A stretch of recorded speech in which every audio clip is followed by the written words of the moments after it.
La partie est de la Méditerranée se réchauffe plus vite que l'ouest. Sa proximité avec le canal de Suez rend cette région plus vulnérable à l'arrivée d'espèces non indigènes, parfois envahissantes. En juin dernier, des spécialistes corses de l'environnement se sont rendus dans l'aire marine protégée de Gökova, dans le sud de la Turquie, pour échanger entre spécialistes méditerranéens et mieux prémunir la Corse contre les changements à venir.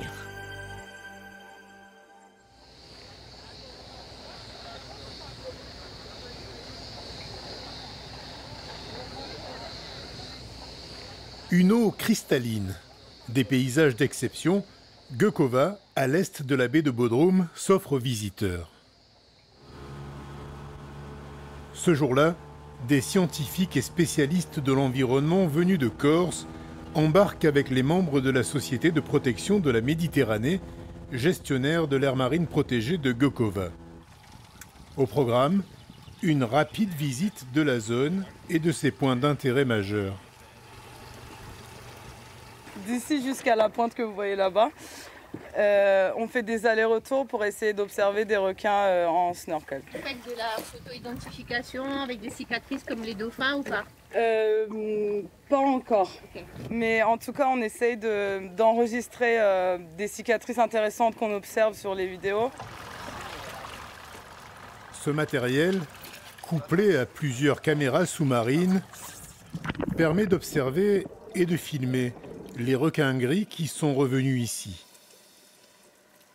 Depuis 14 ans que la zone est protégée après une intense période de surpêche, la vie reprend ses droits. Le phoque moine est lui aussi de retour dans les grottes du littoral. En 2008, après que la pêche ait complètement périclité et que la baie était pleine de filets et de lignes, nous avons convaincu les pêcheurs et les autorités de fermer ces zones à la pêche. C'est à ce moment-là que c'est devenu véritablement une aire marine protégée. Avant cela, c'était uniquement le littoral qui était protégé. Gökova est la deuxième plus grande aire marine protégée en Turquie, avec environ 1000 km². Les représentants du parc naturel marin Cap Corse et Agriate et du laboratoire Stellamar découvrent l'aire marine protégée avec une attention particulière pour les espèces invasives. Arrivées de mer Rouge par le canal de Suez, elles pullulent à Gökova. Le but pour nous, c'est d'apprendre le plus possible sur les espèces invasives, les espèces aliens qui vont arriver chez nous. Le poisson lion est déjà en Sardaigne. Et donc, on voudrait se servir de leur expérience pour peut-être imaginer des mesures de gestion chez nous avant que ça arrive. Il y avait environ 270 poissons dans ce filet et il n'y avait que ce poisson rouge qui était une espèce locale, le chapon. Sinon, toute la prise était constituée d'espèces invasives. En plus des espèces invasives, le réchauffement de l'eau est aussi une préoccupation majeure. Sous l'effet de ces deux facteurs, les fonds sont dévastés. Ces deux photos sont séparées de 18 ans. Elles ont été prises au même endroit, à Kaš, à 160 km au sud-ouest de Gökova. Si on fait des estimations pour le futur, en 2035, la Méditerranée orientale sera une sorte de mer tropicale.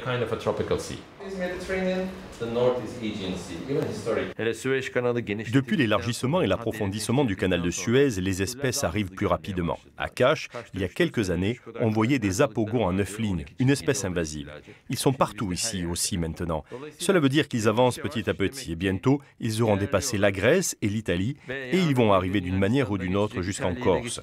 Peut-être même qu'ils développent et augmentent leur résistance à l'eau froide. Le partage d'expériences entre Corse et Turcs est d'importance, même s'il est impossible de dire que ce qui se passe à l'Est va forcément arriver à l'Ouest. Entre Est et Ouest Méditerranée, il y a vraiment des différences. On a vu qu'il y avait aussi des barrières physiques qui étaient dans le bassin méditerranéen, qui permettaient aussi de nous préserver de certaines invasions. En fait, c'est un peu un jeu de dés.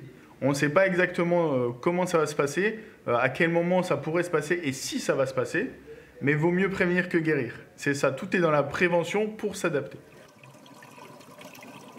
Oursin diadème, poisson lion, poisson lapin, toutes ces espèces dites lessepsiennes parce qu'arrivées par le canal de Suez se retrouvent aujourd'hui dans les filets des pêcheurs qui travaille près de l'aire marine protégée de Gökova. Il n'est pas dangereux celui-là, mais l'autre jour, je ne l'avais pas vu. Il y en a un qui m'a piqué là, 3 piqûres sur le côté. Je n'ai eu aucune douleur. Pourtant, le poisson-lion est venimeux. Il est aussi devenu la première source de revenus pour Günay Jakmak. J'en pêche tous les jours, entre 1 et 7-8 kilos. Je ne pêche pas de petits poissons. J'ai des filets larges, avec des mailles entre 36 et 42 mm. Quand il y a du poisson, il y en a. Quand il n'y en a pas, ça reste vide. Comme tous les matins, Ülkü Elmez et sa fille Ayşenur vont relever leur filet. Ici, la pêche est souvent une affaire de femmes. Ce jour-là, très peu de poissons.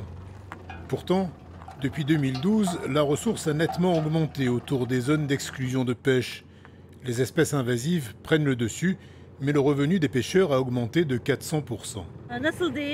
Comment dire ? J'ai commencé à pêcher après mon mariage. Je n'étais pas pêcheuse avant. Nous pêchons depuis 29-30 ans. C'est sûr que la pêche était meilleure avant. Ça, c'est le poisson lapin, à ventre strié, le poisson préféré des pêcheurs. Bien sûr, c'est une source de revenus quand c'est la saison. Il y en a plein, et comme il y en a plein, ça nous fait des rentrées d'argent.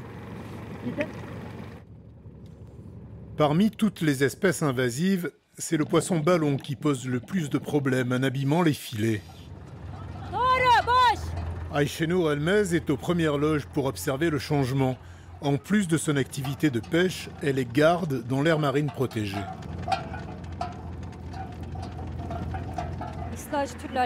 C'est sûr, nous avons un problème avec les espèces invasives, surtout que certaines d'entre elles n'ont pas de valeur marchande. Le poisson ballon, par exemple. Ça a même un impact financier négatif. Nous devons travailler plus que la normale pour combler cet impact. Le fait que le poisson-lion envahisse les nids des autres poissons est aussi un problème. Nous avons également un souci concernant les espèces locales, car la diversité est de plus en plus amoindrie. L'eau se réchauffe, les poissons sont en train de migrer.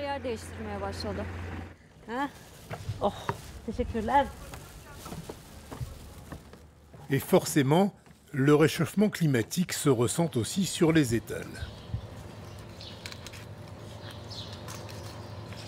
À la coopérative, les poissons-lions sont débarrassés de leurs épines venimeuses avant d'être vendus.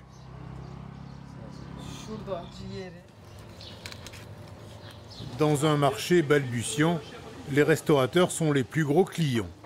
Ici, au Halilinieri, le chef Eren Erfaki prépare régulièrement du poisson-lion.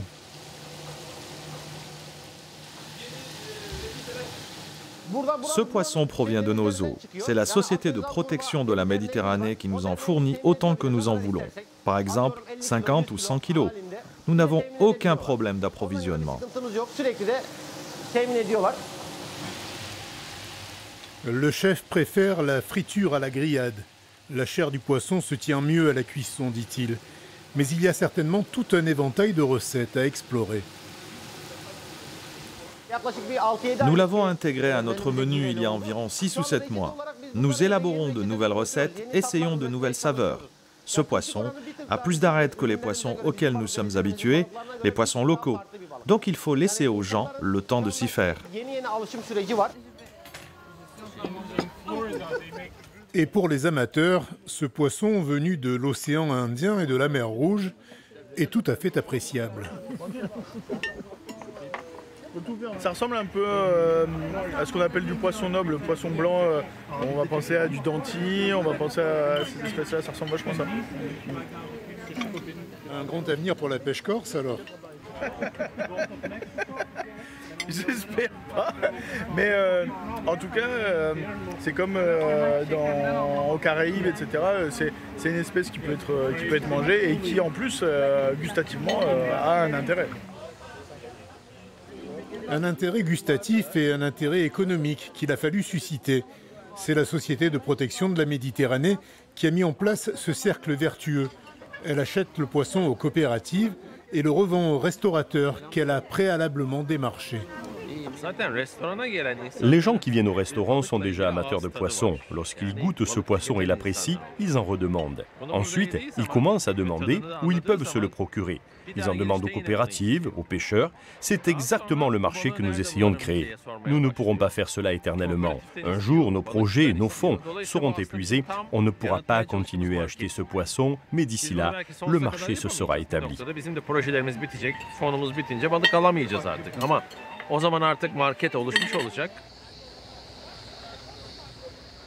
À l'automne, les responsables turcs de l'aire marine protégée de Gökova devraient faire le voyage en Corse pour un échange bilatéral de bonnes pratiques entre ces deux endroits de Méditerranée qui se ressemblent tant.